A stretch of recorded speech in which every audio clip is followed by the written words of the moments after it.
ധ്യാനിച്ചാലുള്ള ഏറ്റവും വലിയ ഗുണങ്ങളിൽ ഒന്ന് പറയുന്നത്, അതിനെക്കുറിച്ച് വലിയ റിസർച്ച് തന്നെ നടന്നിട്ടുണ്ട്. നമ്മളുടെ ഓറ ക്ലെൻസ്ഡ് ആവും, നമ്മുടെ പ്രഭാവലയം വികസിക്കും. അതനുസരിച്ചിട്ട് നമ്മുടെ സാന്നിധ്യം വളരെയധികം ആൾക്കാർ ഇഷ്ടപ്പെടാൻ തുടങ്ങും. നമ്മുടെ പ്രസൻസിൽ തന്നെ ആൾക്കാർക്ക് ഒരു സമാധാനം ഫീൽ ചെയ്യും. നമ്മുടെ പ്രസൻസിൽ തന്നെ ആൾക്കാർക്ക് ഒരു സുഖം ഫീൽ ചെയ്യും. അതുകൊണ്ട് ധ്യാനിക്കുന്നവരെ സാന്നിധ്യം ആൾക്കാർ ഇഷ്ടപ്പെടാൻ തുടങ്ങും. ഒരു കാര്യം നിങ്ങൾ ശ്രദ്ധിച്ചോളൂ, സ്ഥിരമായിട്ട് ധ്യാനിക്കുന്ന ഒരാളാണെങ്കിൽ, നിങ്ങളൊരു ഇന്റർവ്യൂ അറ്റൻഡ് ചെയ്യുകയാണെങ്കിൽ മറ്റുള്ളവരെക്കാൾ കൂടുതൽ ജോലി കിട്ടാനുള്ള സാധ്യത നിങ്ങൾക്ക് കൂടുതലായിരിക്കും. ഇത് പറഞ്ഞ ആൾക്കാർ വിശ്വസിക്കില്ല.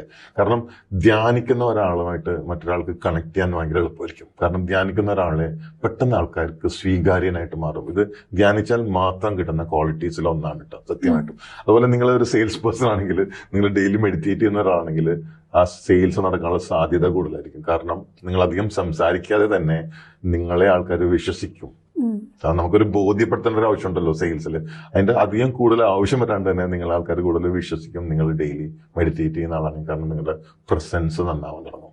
കാരണം നിങ്ങൾ മെഡിറ്റേറ്റ് ചെയ്യുമ്പോൾ നിങ്ങൾക്ക് അധികം കളവ് പറയാൻ തോന്നില്ല.